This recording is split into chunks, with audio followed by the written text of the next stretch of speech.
તો hello friends, તમારું સ્વાગત છે મારા કિચનમાં। તો ફ્રેન્ડ્સ, આજે આપણે બજાર કરતાં પણ સસ્તી અને બજાર જેવા જ ટેસ્ટવાળી મસાલા સિંગ બનાવીશું। તો ચલો રેસીપી સ્ટાર્ટ કરીએ।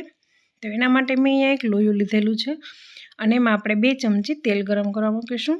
તેલ ગરમ થાય એટલે અડધી નાની ચમચી હિંગ અને અડધી નાની ચમચી આપણે એમાં હળદર એડ કરી દઈશું। અને હવે મેં અહીંયા એક વાટકો મગફળીના દાણા લીધેલા છે, જેને મેં શેકી અને એના છિલકા કાઢી અને એના ફાડા કરી લીધેલા છે, એ આપણે એમાં એડ કરી દઈશું।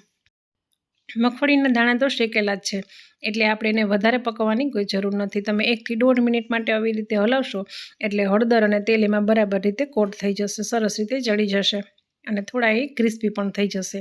તો 1 થી 1.5 મિનિટ આપણે એને હલાવી અને ચડવા દઈશું। તો હવે આપણે દાણા છે એકદમ સરસ રીતે ચડી ગયા છે।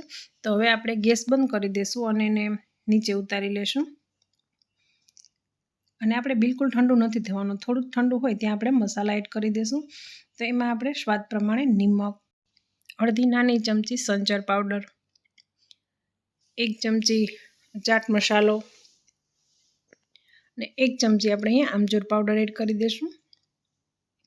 અડધી ચમચી કાળા મરીનો પાવડર અને 1 ચમચી મેં અહીંયા દળેલી ખાંડ લીધેલી છે અને અહીં મેં અડધી ચમચી જેટલો ગરમ મસાલો લીધેલો છે। એ ટોટલી ઓપ્શનલ છે, જો તમને પસંદ ન હોય તો તમે એને સ્કીપ પણ કરી શકો છો। અને સરસ કલર માટે મેં અહીંયા 1 ચમચી કાશ્મીરી લાલ મરચું નાખ્યું છે અને એ બધું નાખી અને આપણે બરાબર મિક્સ કરી લઈશું।